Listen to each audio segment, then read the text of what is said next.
What is up, Guardians? Jake Parker here, and Destiny just revealed a massive roadmap to their new Into the Light content releasing next month, but I also noticed a massive amount of possible secrets and Easter eggs that may suggest what is coming up in the next few weeks. As always, if you enjoy and look forward to more Destiny and gaming content, be sure to like, comment, subscribe, and turn on notifications to know when my next video will be live.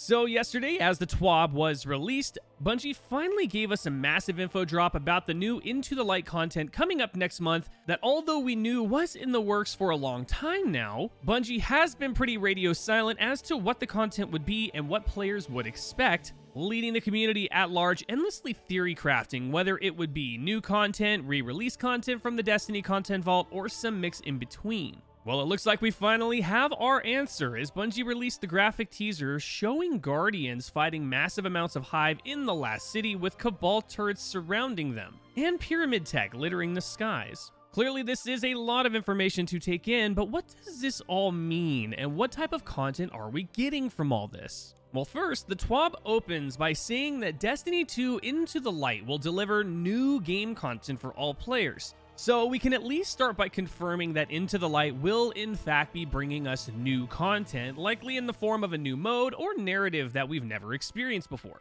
But what new mode exactly? Well, looking back at the graphics, something noticeable as well as absent is the fact that Guardians are seen with ally Cabal turrets helping them against the Hive forces, but no other Cabal in sight. Since we already know canonically that Cabal forces are our current allies, this does check out. But the speculation amongst the community is that this could potentially be hinting at a possible Horde mode being introduced in Into the Light, something that community players have been extremely vocal about as a mode that would breathe quality of life and replayability into the game. Now, do I believe that a Horde mode is in the works? Well, the short answer is, well, maybe. A lot of the key issues with core content currently is the stagnancy and repetitiveness, something that a Horde mode, if done correctly and right, could greatly sway away from.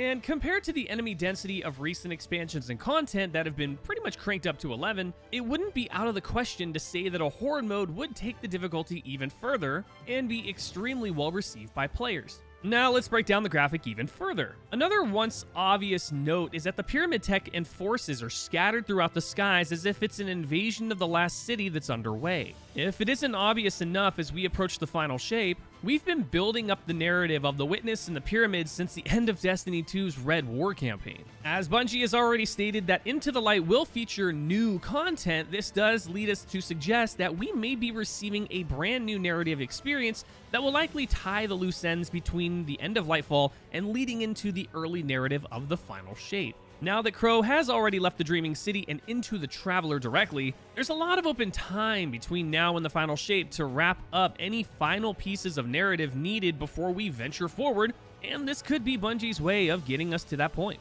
And another noticeable feature of this graphic is the iconic tower in the distance, notably that it appears to have been reconstructed to its former glory. Seeing as this tower has been destroyed since the Red War campaign, Guardians everywhere will take notice to this extremely quick as it's one of the most prominent features of Destiny 2's narrative experience. But why a completely reconstructed tower? Well, a theory here could suggest that we may actually see the possible return of early Destiny 2 content, such as the opening mission of the Red War campaign. Something Bungie has already done recently with the reintroduction of the Forsaken opening mission as a narrative lore filler to prepare new Guardians and catch them up to speed on the events preceding the final shape. This would mean that narratively, Bungie would completely define the entirety of Destiny 2 lore through the opening mission and catch-up cutscenes from the Red War all the way through Lightfall, filling in the gaps of narrative beyond lore pieces that have frustrated, quite frankly, a lot of new players. If this is the case, this could be a huge step forward for the New Light experience and quality of life as a whole.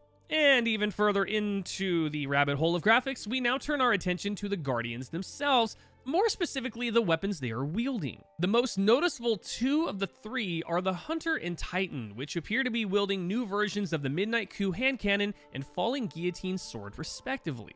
Now this is where things might get a little bit interesting. The Midnight Coup hand cannon was iconic during the Destiny 2 Year 1, as it was the hand cannon released as a raid reward from the original Leviathan raid.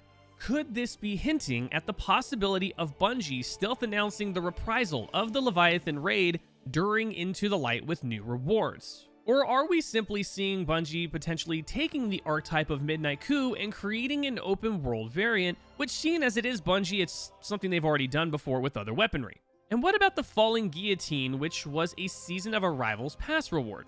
Now let's really reach down the rabbit hole here. There's a few other things that Guardians may have missed. What else was also released during Season of Arrivals? The Prophecy Dungeon. What just got a loot refresh during this season?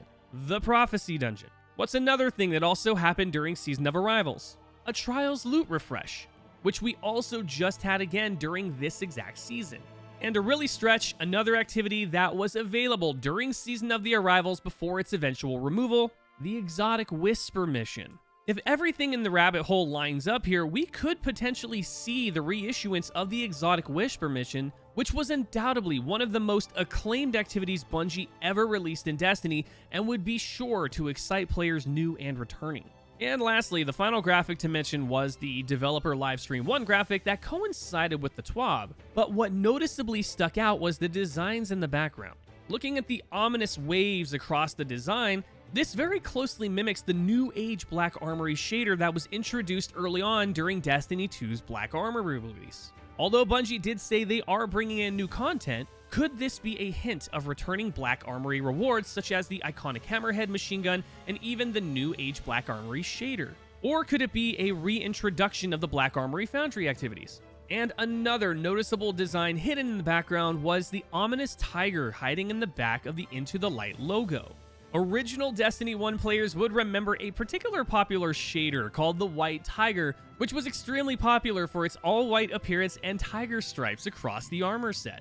This shader was obtained through Elite Vanguard quests in Destiny 1, so we could potentially see a Vanguard refresh in Destiny 2 that also provides the White Tiger shader as a reward. Now you're probably wondering, am I completely grasping at straws for all of this here? Well, possibly not, and here's why. Bungie also announced a series of 3 live streams that will be taking place during the next 3 weeks leading into the Into the Light release, each one discussing different parts of the content update and a ton of information as well as hands-on previews. Now the reason this is important is that Twitch drops are also coinciding with these live streams, and according to Bungie, you can watch up to 2 hours of announcements to earn 2 emblems, which compared to prior announcements is a huge amount of time, considering the final shape reveal only reached around 35 to 40 minutes long. The fact that there is up to 2 hours of potential content reveal leading towards Into the Light could theorize a massive content drop we've never seen before as we lead into the final shape. It's also worth noting again that it's 3 live streams and not just one, which could suggest multiple different activities being introduced for each one towards Into the Light, with gameplay reveals throughout each one to hype the player base prior to launch. So to recap, here's a complete list of all the possible rabbit hole content drops summed up in this video. A new Horde mode in the Last City, new narrative experience leading into the final shape, a possible Red War campaign opening mission reissue with a catch-up cutscene, a Leviathan reprisal with new rewards, the Exotic Whisper mission return, Black Armory activity reissues with rewards such as weapons and shaders, and a Vanguard refresh with White Tiger shader reissues. At the end of the day, again, these are just theories, but Into the Light may very well be a massive quality of life improvement to Destiny 2 that players simply can't wait to enjoy. I know I personally cannot wait to play. And as with any rumor, please of course take this with a grain of salt, as nothing is confirmed until Bungie says otherwise. Thank you so much for watching, and if you of course like this video and look forward to more gaming content, be sure to like, comment, subscribe, and turn on notifications to know when my next video will be live. Thank you for being the reason I get to do what I do, and until the next video, Guardians, game on.